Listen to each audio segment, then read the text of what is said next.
Hey yo, what's up mga katropa, and in this vlog, we will make one of the most loved Filipino dish, which is chicken pastil. So, una muna natin gagawin is papakuluan muna natin itong ating chicken breast. So, maglalagay tayo ng kaunting asin, and then ready na natin ito para pakuluan itong ating manok o chicken. So, in a medium heat, papakuluan natin ito ng about 20 minutes maximum or 15 to 20 minutes. Then after 20 minutes, tignan nyo naman, kumukulo na itong ating chicken breast o manok. Ngayon, isa-set aside na natin ito at papalamigin dahil hihima-himayin pa natin ito later on this vlog. So, ganito siya mga katropa. Pero bago muna yan is, ito muna ang ating mga ingredients.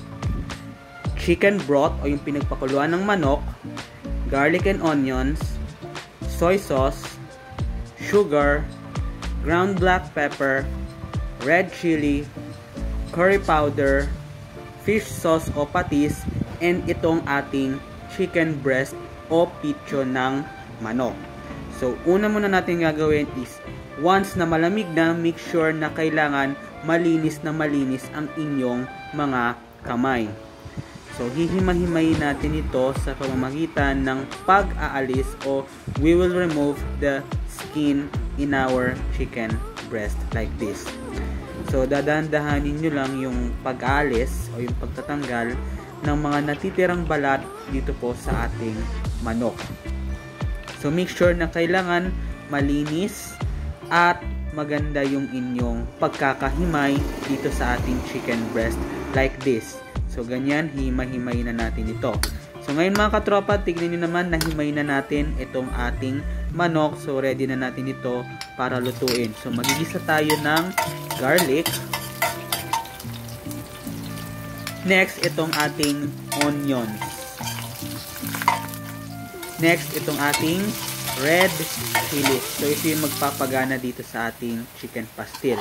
So, ngayon, ilalagay na natin itong ating nahimay na chicken breast. And then, hahalo-haluin natin ito ng maigi so that hindi magdikit yung manok dito sa ating pan.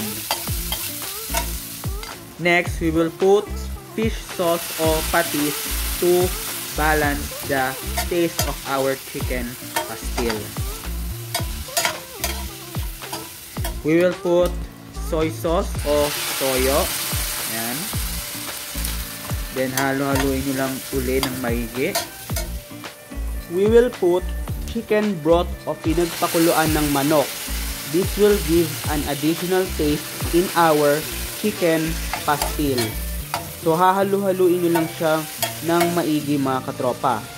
And then, ilalagay na natin itong ating sugar to give our chicken pastil a sense of sweetness. And then, para mas unique, maglalagay tayo ng curry powder. This will give an additional color and aroma in our chicken pastil. So, syempre, mas masarap ang ating chicken pastil kapag maglalagay tayo ng ground black pepper. And then, hahalu-haluin nyo lang ito ng maigi mga katropa. Ngayon, maglalagay tayo ng oil para hindi masyadong dry itong ating chicken pastil. So, ayan mga katropa, luto na itong ating chicken pastil. Napakasarap nito guys. Kaya ready na natin ito for plating.